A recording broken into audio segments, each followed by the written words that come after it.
Empezamos la segunda sesión de esta mañana de este acto conmemorativo que hacemos aquí en el aula de la Asamblea Plenaria de la Conferencia Episcopal Española, un acto conmemorativo por los 50 años de la promulgación de la Declaración Nostra Aetate del Concilio Vaticano II.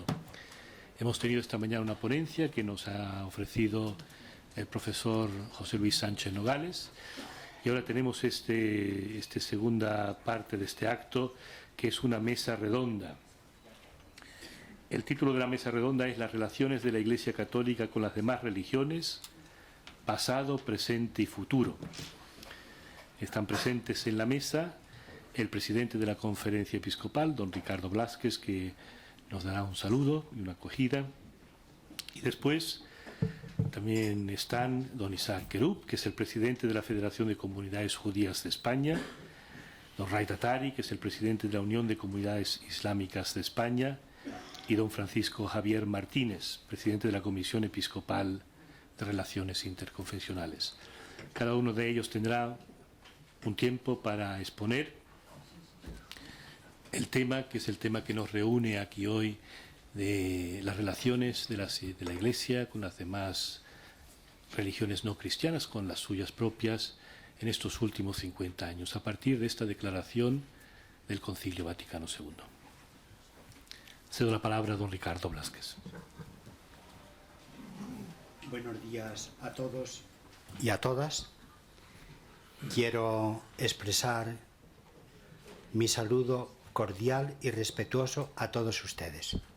Si me permiten, particularmente quiero saludar al presidente de la Federación de Comunidades Judías de España y al presidente de la Unión de Comunidades Islámicas de España.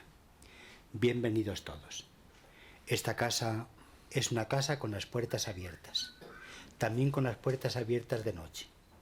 De modo que con ello queremos expresar nuestra disponibilidad para acogerlos, también para convertir en tema de reflexión y de diálogo todo lo que se relaciona con la misión, con las tareas, con la identidad religiosa que cada uno tenemos.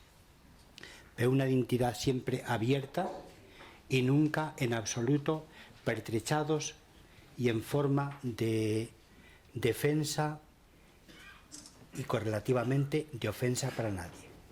Queremos que sea una relación cordial, amistosa. Compartimos tantas cosas, tantas tareas que nos hacen a todos nosotros hermanos particularmente. Ahí me parece muy acertado el que en esta ocasión, que es una ocasión especial, de especial relevancia, se celebre conjuntamente los 50 años de la declaración del Concilio Vaticano II, Nostra Aetate. Seguramente que es uno de los documentos del Concilio que mayor trascendencia tiene para la relación entre unas religiones y otras, al servicio de la paz y de la convivencia, al servicio de la humanidad, reconociendo la primacía y el respeto que Dios nuestro Señor merece.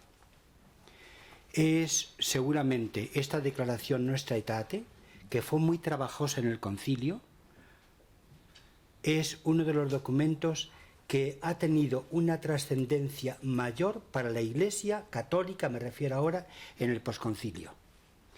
Hay tres tipos de documentos en el desarrollo conciliar. Los documentos fundamentales, se puede comprender, son de clarificación de la identidad y de la misión de la Iglesia Católica, se puede comprender. Hay otros documentos que son explicitación y despliegue, desarrollo de esos documentos fundamentales, y hay otras declaraciones, concretamente la declaración Nostra Aetate, en que la Iglesia reunida en concilio dice ante la humanidad lo que ella piensa, desea, quiere vivir y quiere promover. Justamente en Nostra Aetate aparece este gran tema de las relaciones entre cristianos, judíos, musulmanes, todos en una gran fraternidad.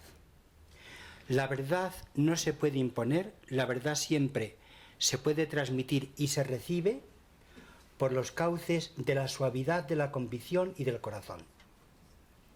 En este sentido, como católicos, nosotros queremos actuar abiertos a todos. También necesitamos en esa apertura una corrección fraterna y una animación fraterna. Nos ayudemos unos a otros a ser lo que el Señor quiere de nosotros. Yo me alegro mucho de la oportunidad de saludarles a todos y de ofrecerles esta casa. Ya saben que están en su casa, en la casa de todos. Ya saben que nos unen realidades tan fundamentales, y no solo la condición humana, que con sus deseos y necesidades de paz, de justicia, de esperanza en medio de nuestras situaciones, también en relación con lo que Dios significa para nosotros, que es, sin duda, la relación fundamental que como personas y también como iglesias, como confesiones, como comunidades queremos tener. Y desde ahí se orienta nuestra vida.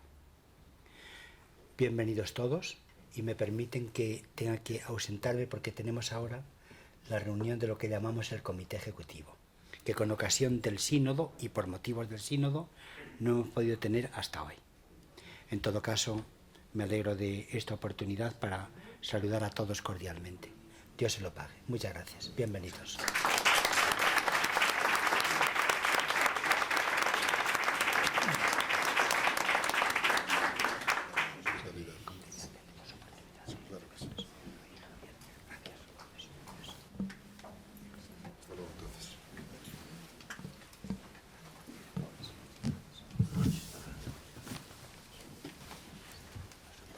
Más cerca. ¿Sí? Vente para acá, Tatari. Venga.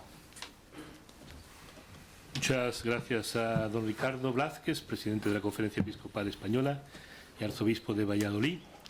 Ahora vamos a ceder la palabra a don Isaac Querub, presidente de la Federación de Comunidades Judías de España.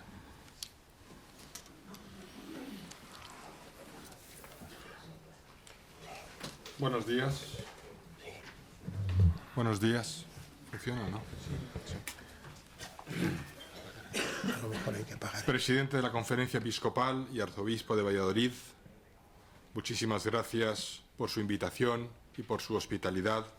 Presidente de la Comisión Episcopal para las Relaciones Interconfesionales, presidente de la Unión de Comunidades Islámicas, amigo Tatari, párroco de la Iglesia Ortodoxa Rumana, que le he visto por aquí antes, directora del Centro de Estudios Judeocristianos, Maite Rodríguez, que tanto ha hecho por el diálogo judeocristiano, y por supuesto recordamos a Sor Ionel Mialovici, que no puede estar aquí, director del Centro Sefarad de Israel, señoras y señores.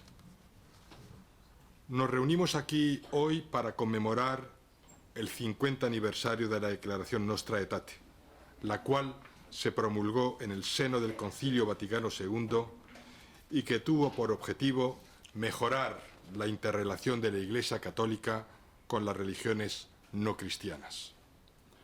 Si bien la declaración dedica apreciables párrafos al budismo y al hinduismo, y de modo más concreto al Islam, no cabe ninguna duda que el texto incide notablemente en la relación histórica de la Iglesia con el judaísmo, con el pueblo judío, y en su propósito de cambiar radicalmente esta relación y dinamizarla a partir de ese momento. Hoy en día la idea del diálogo puede resultarnos habitual, pero hace 50 años el paso que dio la Iglesia con la Declaración Nostra Aetate fue una verdadera convulsión para las relaciones interreligiosas, tal y como se habían venido desarrollando desde hace siglos. En mi caso, me considero afortunado porque mi educación se ha nutrido de varias fuentes.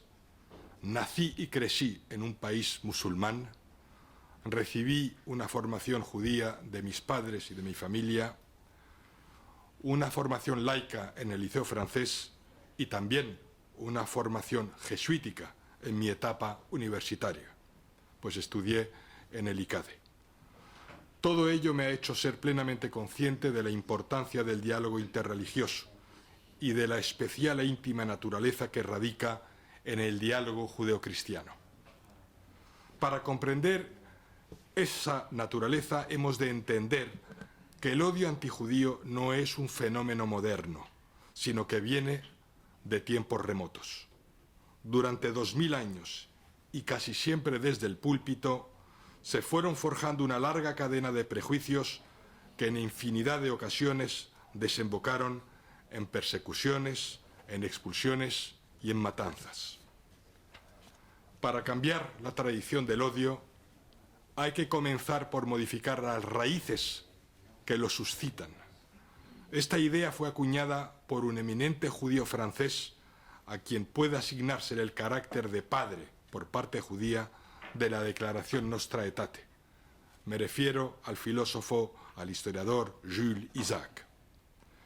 Él fue el factor desencadenante del cambio y lo consiguió en una histórica audiencia privada que mantuvo con el Papa Juan XXIII en 1960, donde le transmitió los resultados de una investigación acerca de la enseñanza cristiana del desprecio a los judíos y al judaísmo, desprecio que tenía su fundamento en la creencia de que la dispersión de Israel es un castigo de Dios por la crucifixión de Jesús, la presunta degeneración del judaísmo en tiempos de Jesús y la imputación al pueblo judío del crimen del deicidio. Juan XXIII, San Juan XXIII, es el padre de este proyecto y aunque murió antes de que el documento se hiciera público, expresa teológicamente la valerosa actitud que demostró décadas atrás, modificando la ignominiosa oración del Viernes Santo para los judíos y eliminando la descripción de los judíos como pérfidos. En definitiva, Nostra Aetate pasará a la historia por ser la primera declaración vaticana que repudió la acusación de deicidio contra los judíos, reafirmó las raíces judías de la cristiandad y rechazó categóricamente el antisemitismo. Para ello, el Papa instruyó al cardenal jesuita Agustín Bea para dirigir un nuevo enfoque católico de acercamiento a los judíos y al judaísmo. Es notable destacar que todas las afirmaciones de Nostra Aetate sobre el judaísmo iban debidamente justificadas con citas del Nuevo Testamento, pero a diferencia de los demás textos conciliares, no se acompañaban de referencias a textos de la tradición de la Iglesia, pues lo que ahora se decía carecía de antecedentes en la historia eclesial.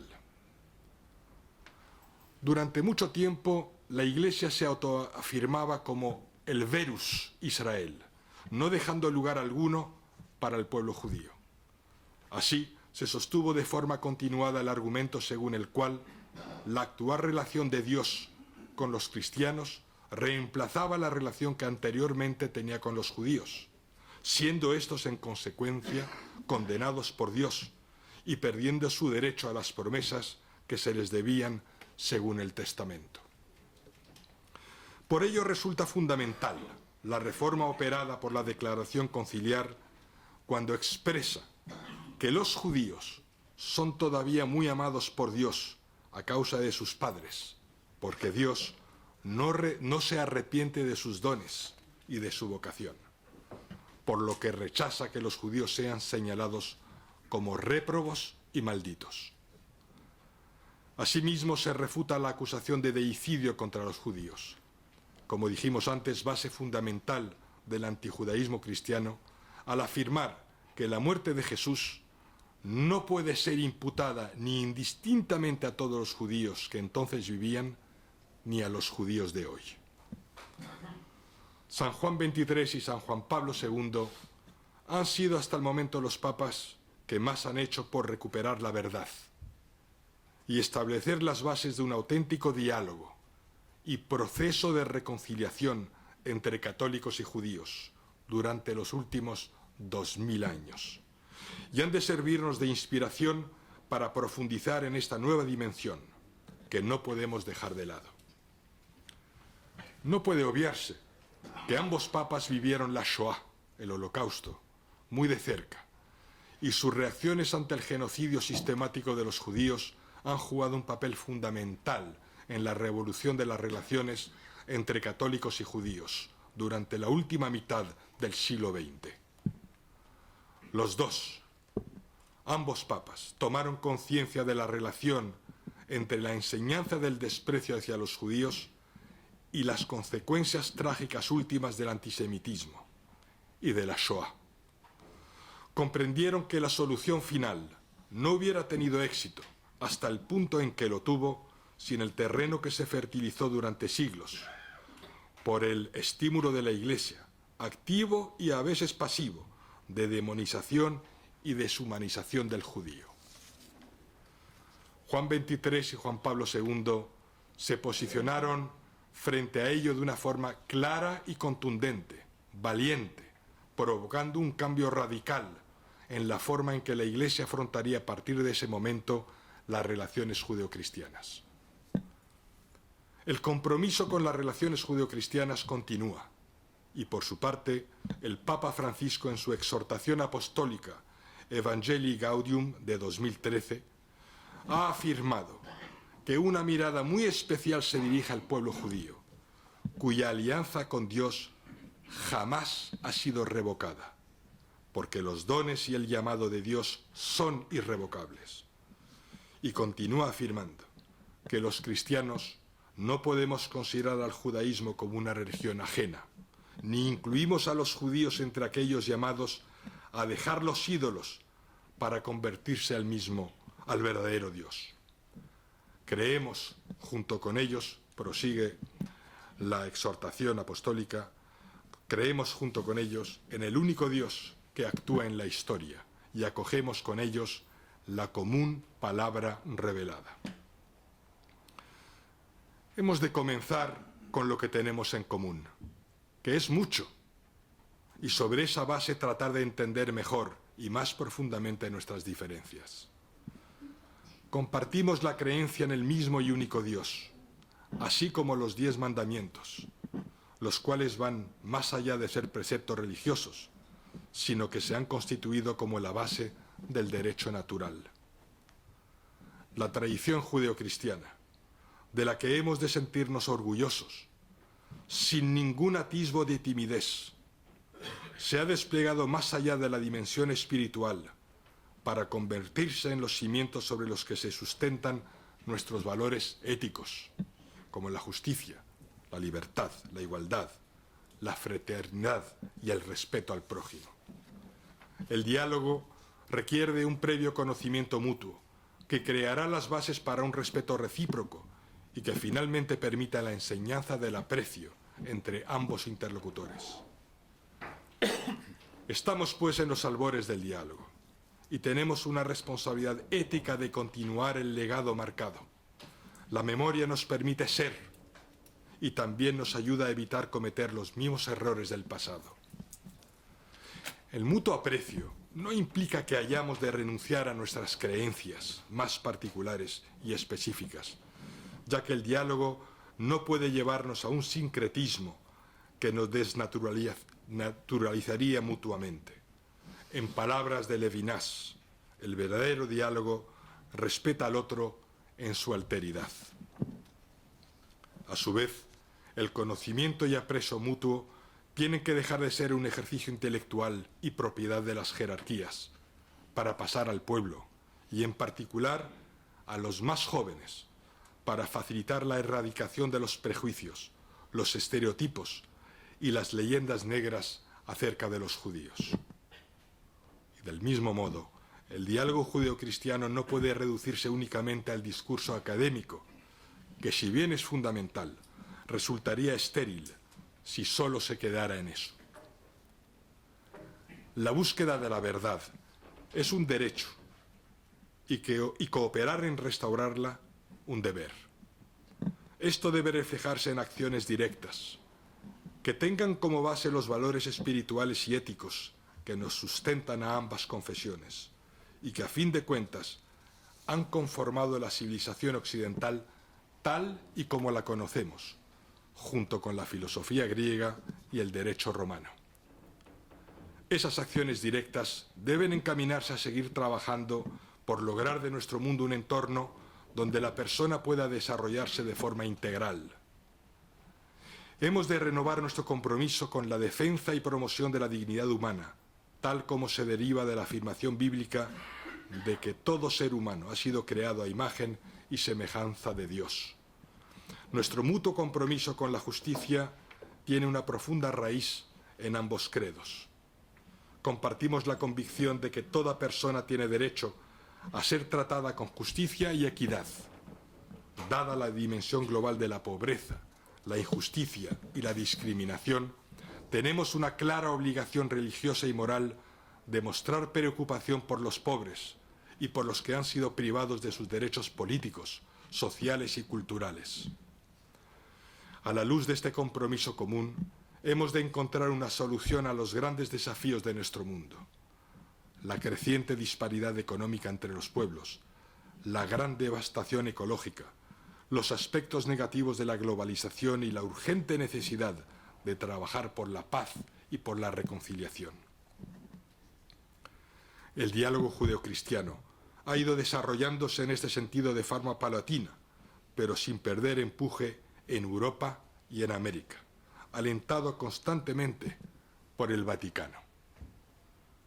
No obstante, nos entristece que España no participe de dicho afán, pues hemos encontrado determinadas barreras por parte de la Iglesia. Hemos comprobado con pesar, a veces, la falta de información y formación en el clero español sobre las relaciones judeocristianas, lo que provoca de modo genérico que exista desinterés en una materia a la cual la Santa Sede lleva dando carta de naturaleza los últimos 50 años y a la que los sucesivos pontífices han dedicado numerosos gestos, discursos e incluso enseñanzas teológicas expresas.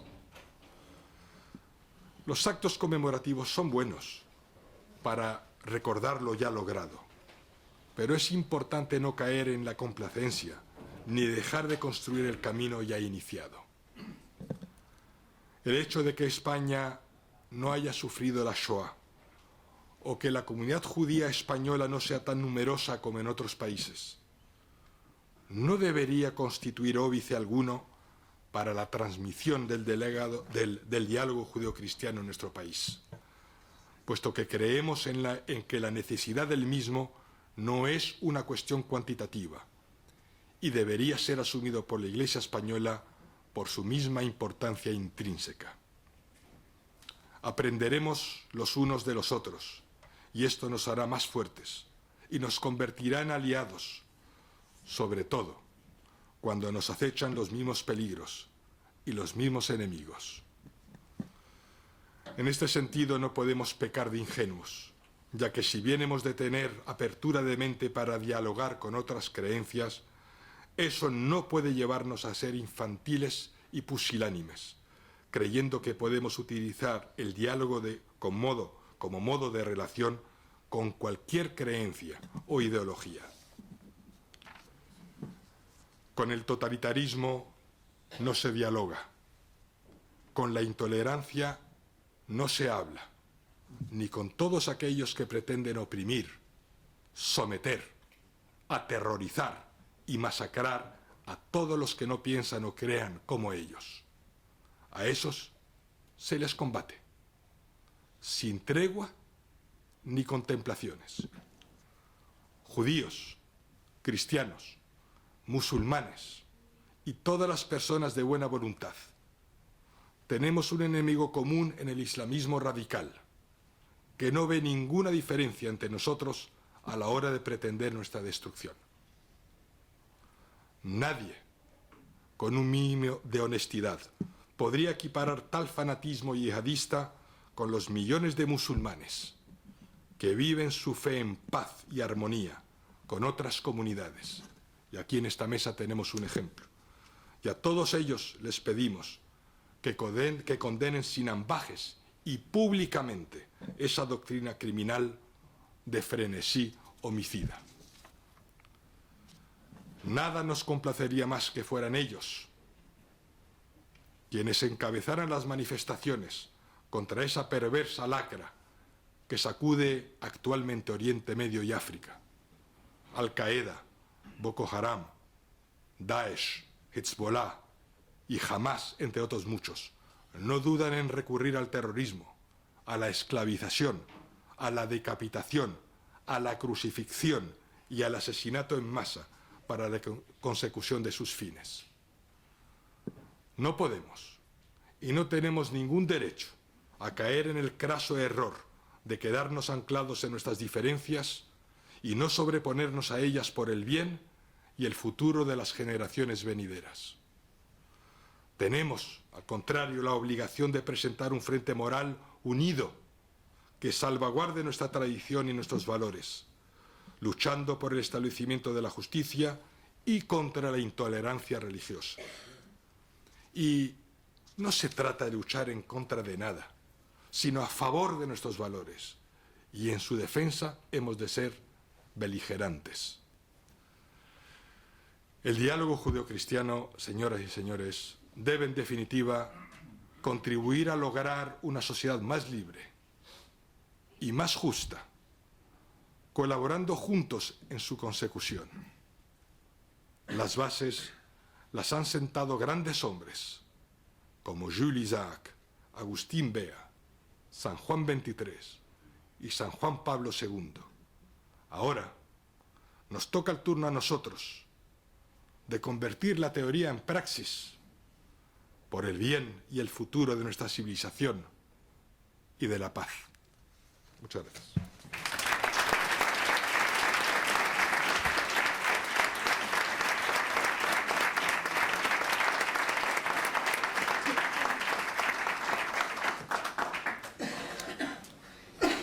Muchísimas gracias a don Isaac Querub por esta intervención. Y ahora cedo la palabra a don Ray Tatari, que es el presidente de la Unión de Comunidades Islámicas de España.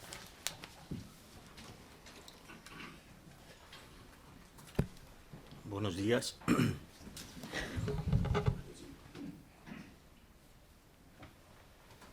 Buenos días.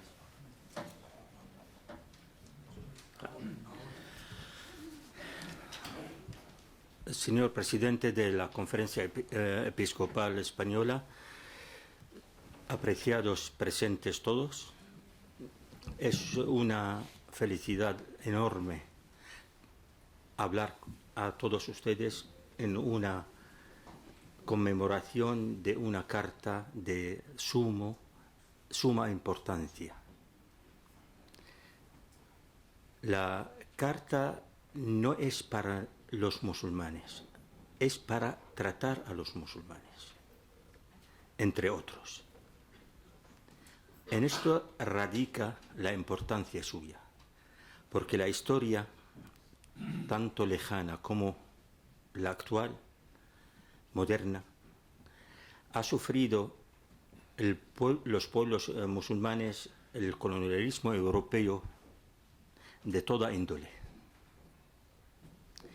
En la memoria de los musulmanes siempre se suma el cristianismo, especialmente el catolicismo, con el colonialismo. La memoria es viva todavía. Al mismo tiempo, la lejana historia de las cruzadas en el corazón del mundo árabe musulmán también todavía ha dejado su huella en la memoria de los musulmanes.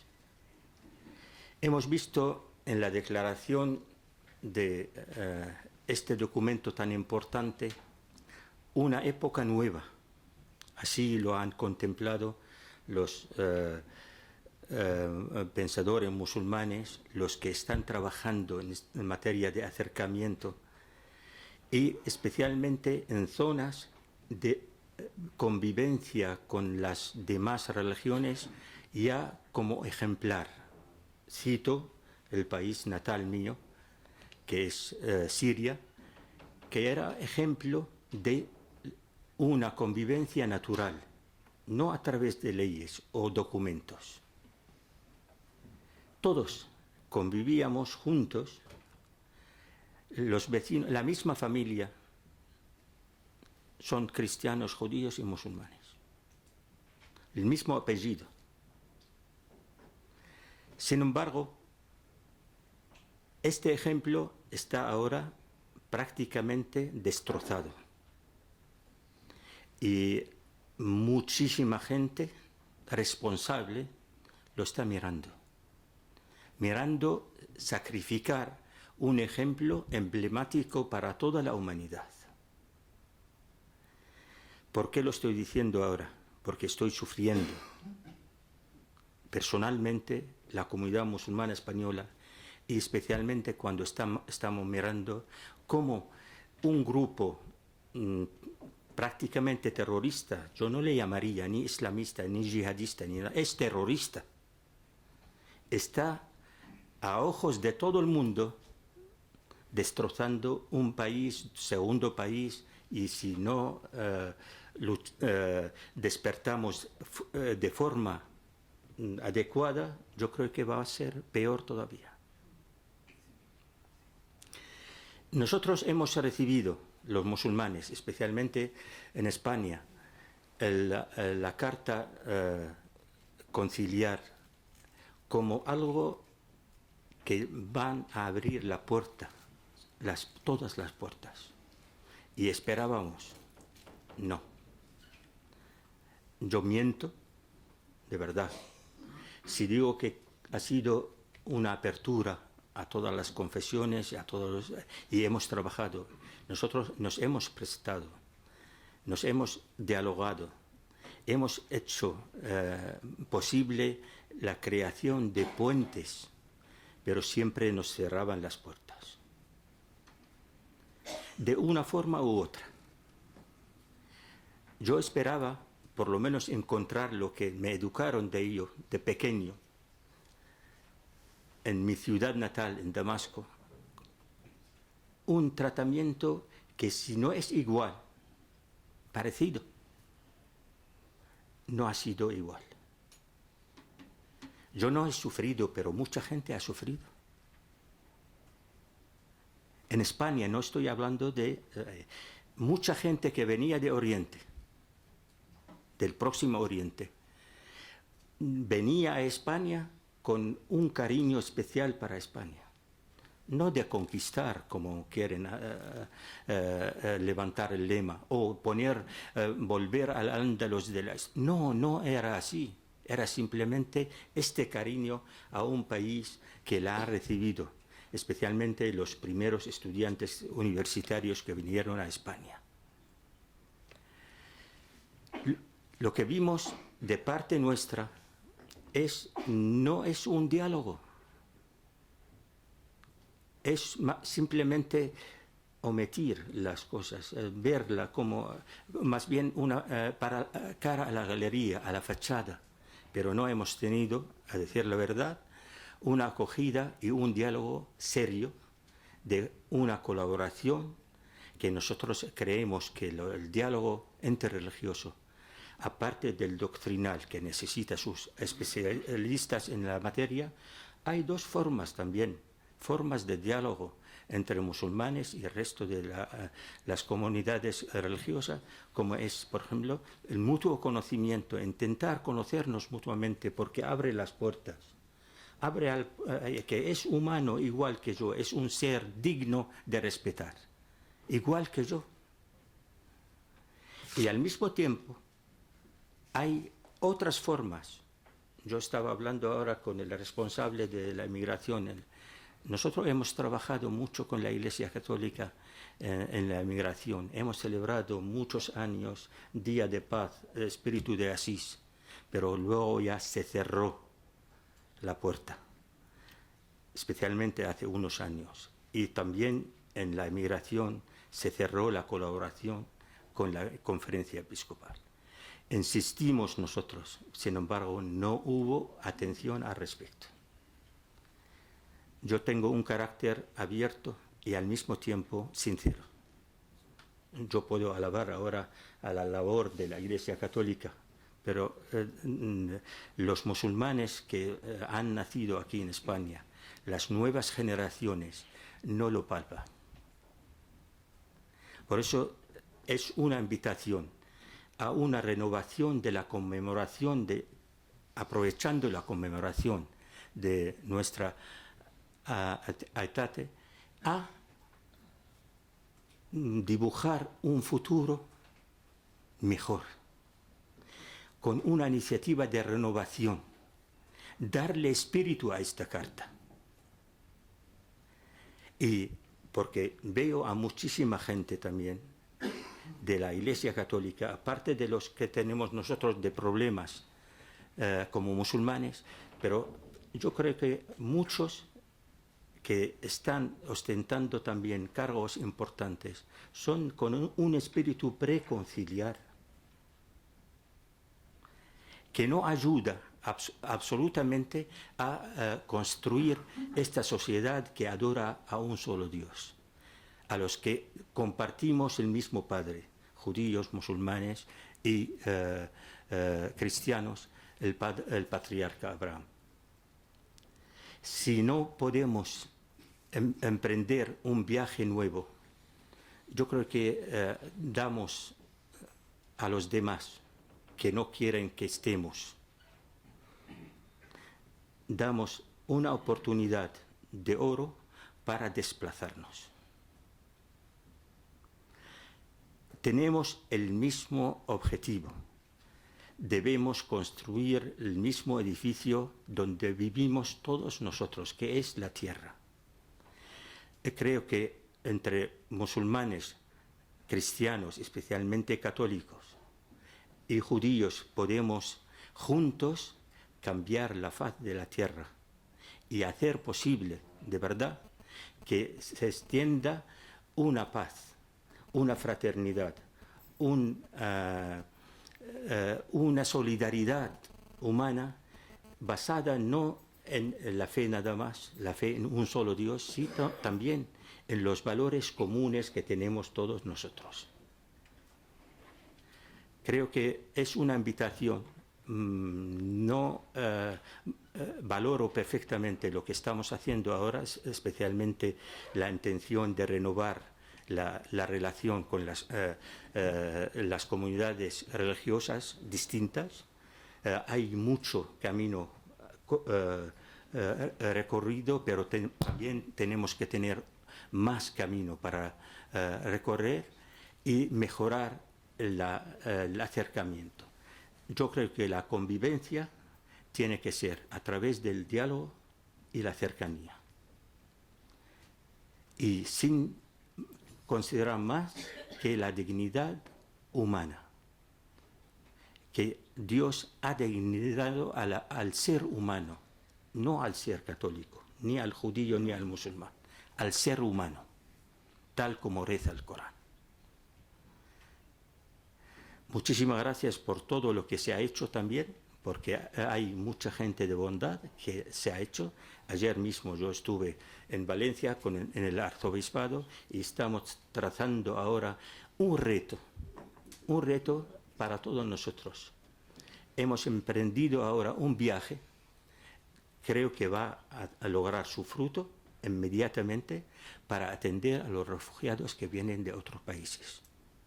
Se ha formado una comisión y a esta comisión va a aunar los esfuerzos de todas las creencias, especialmente los católicos y los musulmanes, y así de esta forma ayudarnos mutuamente en algo real, en algo no teórico ni ficticio, sino algo que puede servir para todos nosotros como afrontar la vida comúnmente, todos los seres que creemos en un solo Dios y que nos invita a respetarnos mutuamente y a dignificar la persona humana. Muchas gracias.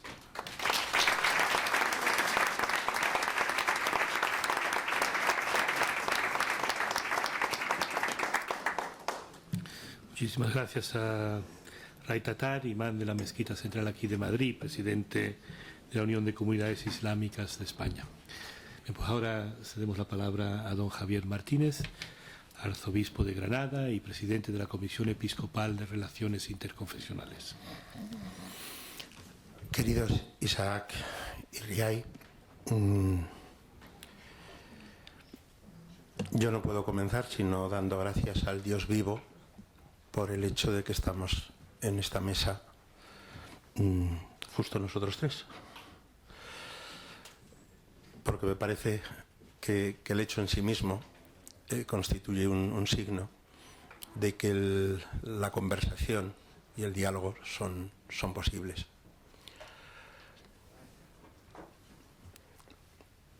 Cada uno de los tres hablando con libertad y expresando nuestros pareceres y nuestros puntos de vista, ¿no? Nuestra percepción de quiénes somos, también de las heridas que llevamos con nosotros por un pasado en el que seguramente nadie puede presumir de justicia absoluta, porque el único justo es Dios.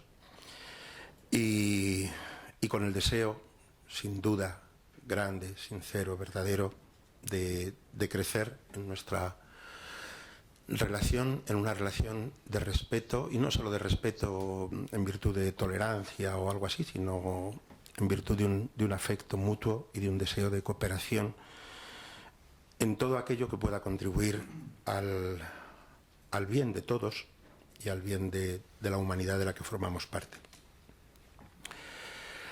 Sin duda, el hecho por el que doy gracias no hubiera sido posible sin la declaración Nostra Aetate, ¿no? Y sobre el trabajo que sobre ella a lo largo de 50 años, también sin duda con limitaciones, pues se ha venido haciendo, tanto a nivel institucional como a nivel de relaciones entre las comunidades. Yo puedo decir, yo no tenía 20 años cuando se publicó Nostra Aetate, y puedo decir que he sido educado en un espíritu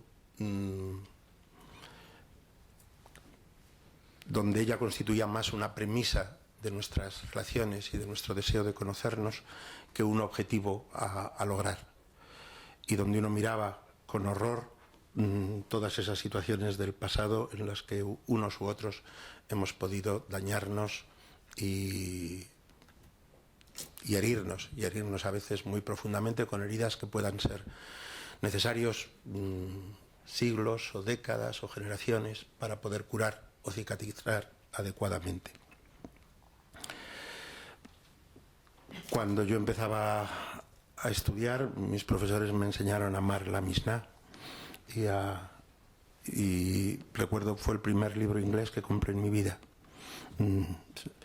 y a tratar de leer la escritura en el Targum de Onkelos, y a darme cuenta de cuánto debíamos no solo al Antiguo Testamento, sino también a la tradición judía del tiempo de Jesús, y a las enseñanzas y al modo de transmitir las enseñanzas.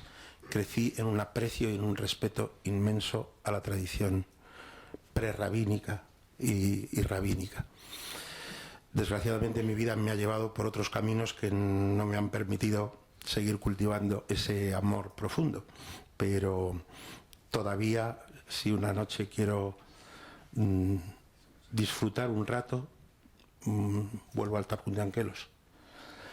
Y tampoco puedo olvidar que no tenía yo más que 29 años cuando unos beduinos del desierto del Sinaí, cuando una caravana de estudiosos cristianos de la historia, en aquel momento estudiando la historia del alfabeto y buscando unas minas de turquesa egipcias en aquella península, nos perdimos y estuvimos más de 24 horas perdidos en el desierto, y unos beduinos acudieron en nuestra ayuda y sencillamente nos condujeron a su campamento, nos dieron de cenar, pudimos pasar allí la noche, rescataron nuestros jeeps, uno de los cuales estaba roto, y después nos indicaron el camino para seguir la ruta hacia Serabit el Hadim, el lugar al que inicialmente íbamos y que por un error del guía pues terminamos en un wadí de arena, sin poder avanzar hacia adelante ni hacia detrás. No puedo, por lo tanto, más que expresar, yo he crecido en un mundo en el que yo no miraba ni a miembros de la comunidad judía en ningún sentido, ni a miembros de la comunidad musulmana como enemigos. no podría hacerlo, ¿no? Eso no significa que ese espíritu haya penetrado diríamos, en nuestras comunidades. Y recuerdo muy bien a alguien en otro ámbito de cosas, un teólogo de una de las iglesias reformadas, que me decía: mire, no tenemos más que una salida, un modo de salir del marasmo en el que estamos, y todos somos conscientes del papel que le corresponde al sucesor de Pedro en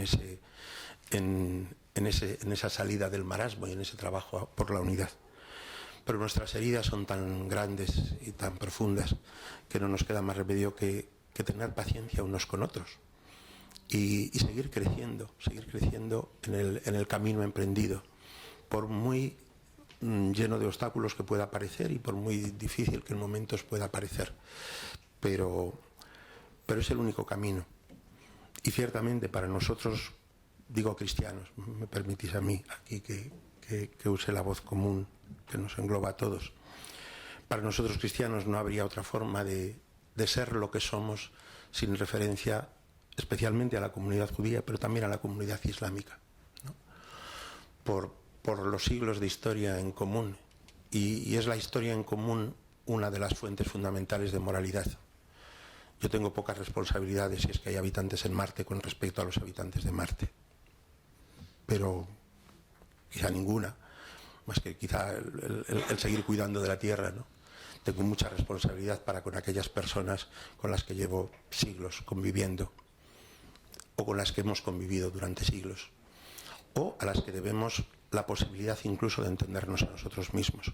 Yo no creo que sea posible entender los evangelios, repito, y no solo con respecto es decir, sin relación a la Tanakh, sino sin relación al judaísmo del siglo I y del siglo II. Por lo tanto, no podría decir quién soy yo sin hacer referencia a la tradición judía. Y nosotros hemos compartido tanto en nuestra historia que no podemos tratarnos como desconocidos sin pecar gravemente contra Dios. ¿Qué digo con esto? ¿Qué expreso con esto? Pues un compromiso muy claro de caminar en ese camino. La Iglesia Católica, al menos los papas, esos grandes papas a los que habéis hecho referencia los dos, no ha tenido reparo en pedir perdón por los errores cometidos en el pasado, y no lo tiene.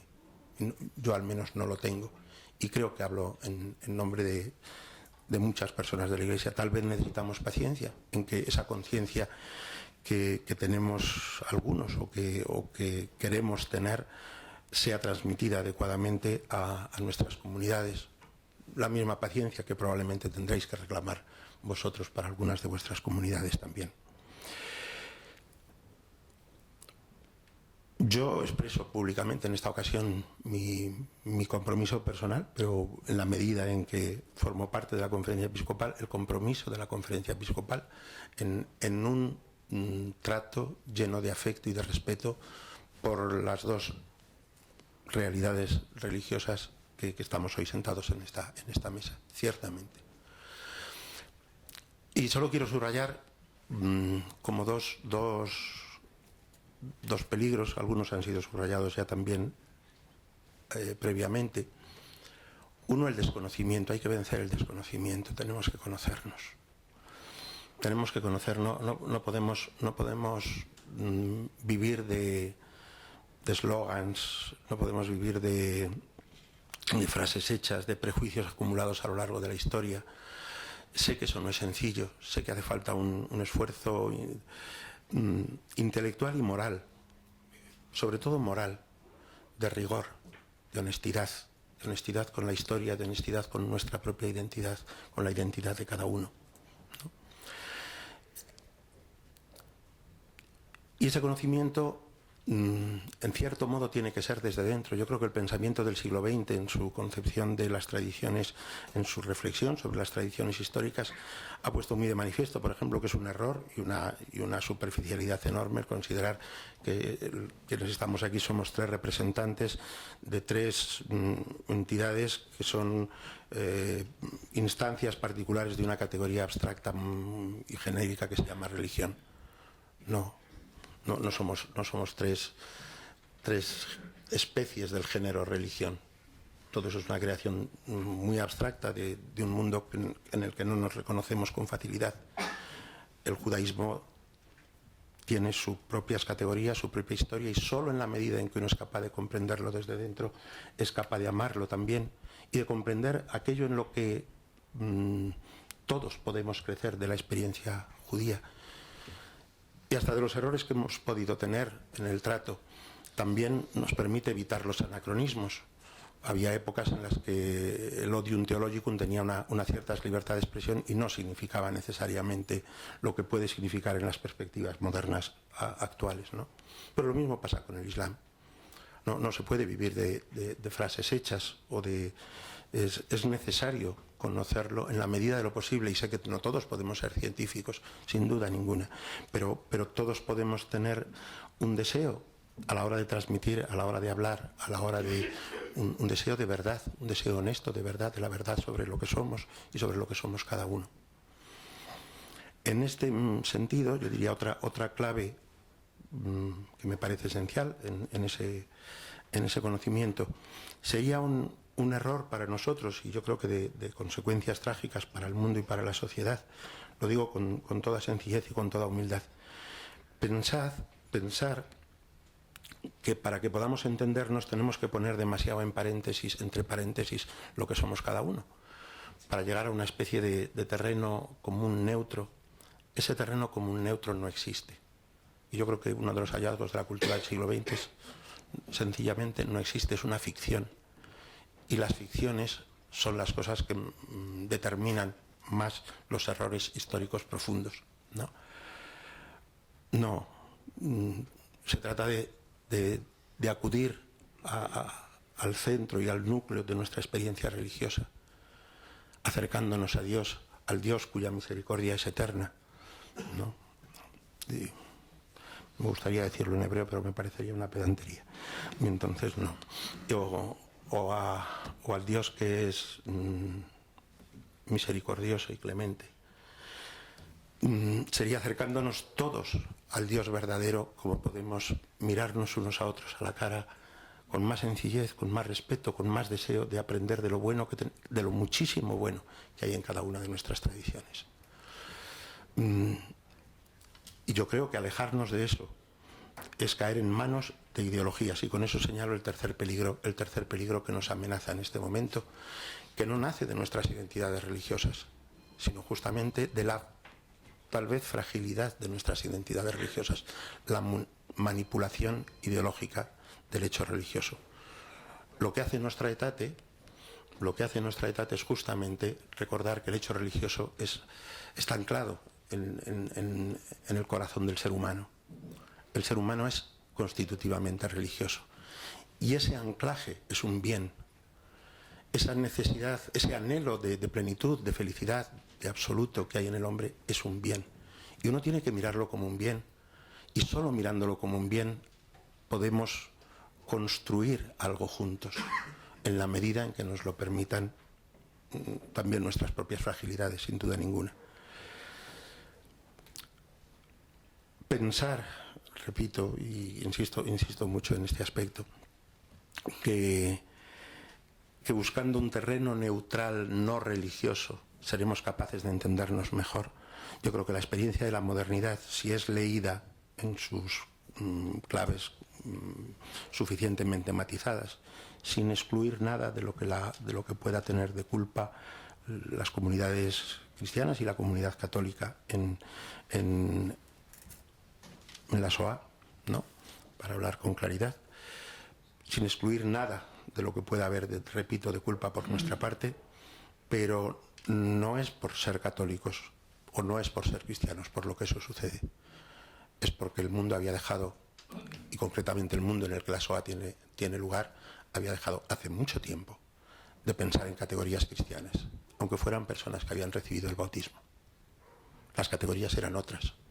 Y esas categorías conducen a una antropología que es donde yo veo el peligro para el futuro, y por lo tanto y un peligro común el rabino Isaac Kerub ha usado el término enemigos. Yo no me atrevería a lo mejor a usar un término tan fuerte, pero ciertamente un peligro para la comunidad judía, un peligro para el cristianismo, aunque solo fuera porque nos traicionaríamos a nosotros mismos, y yo creo que un peligro para el Islam.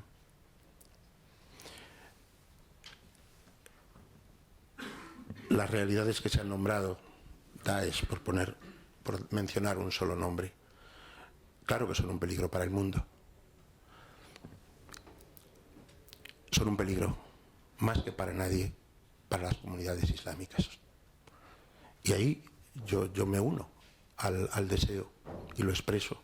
Los primeros que tienen que condenar a Daesh son, por el bien y por el futuro de las comunidades islámicas y de la convivencia en el mundo, son los países árabes, son las comunidades musulmanas que no se reconocen en ese ámbito. ¿Cuál es la antropología esa que ha regido en la modernidad y que ha hecho posibles todos esos errores y esas masacres, y la sigue haciendo? Una antropología en la que yo, para afirmarme a mí mismo, tengo que negar al otro. Una antropología, una visión del hombre, en la que yo, para afirmar mi relación con Dios, tengo que negar absolutamente la relación con Dios de todos los demás. Es lo contrario del espíritu profundo de nuestra etate. Habría que sustituir esa visión del hombre, repito, profundamente anclada en nuestras sociedades seculares modernas, por otra visión del hombre, más religiosa, y yo creo que más religiosa en nuestras tres comunidades, si miramos un poco con honestidad a nuestra historia, y con sencillez y con humildad a nuestra historia. Yo me afirmo a mí mismo, soy más quien debo ser en la medida en que pueda afirmar el bien que hay en el otro. ¿Por qué? Porque todos estamos entrelazados. No solo no somos islas, no somos células aisladas, átomos aislados unos de los otros en un trasfondo vacío. Nuestros destinos están inextricablemente entrelazados unos con otros. No podemos buscar el bien de una parte de la humanidad a costa del bien de otra parte de la humanidad. No podemos buscar el bien de una de nuestras comunidades religiosas a costa del bien de otra de nuestras comunidades religiosas. Es un error tremendo. Solo deseando el bien de todos podemos nosotros encontrar nuestro propio bien. Solo deseando y contribuyendo al bien de todos podremos encontrar nuestra propia identidad. Eso lo estoy diciendo ahora mismo en un lenguaje relativamente secular. En un lenguaje más adecuado a nuestras tradiciones podría decir, eso se llama conversión.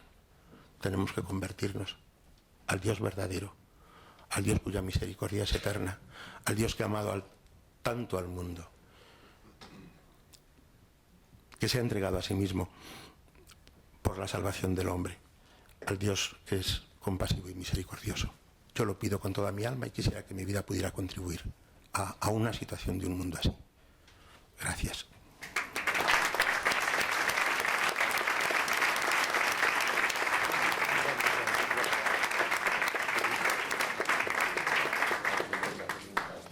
Muy bien, pues este acto conmemorativo de los 50 años de la promulgación de la Declaración Nostra Aetate del Concilio Vaticano II termina aquí. Muchas gracias a los que han hecho posible este acto, a los que han participado, a los miembros de la mesa, a Ray Tatari, Isaac Kerub, a don Javier Martínez, a otras autoridades, a los delegados de Relaciones Interconfesionales de las Diócesis Españolas y a los demás invitados. Muchísimas gracias a todos.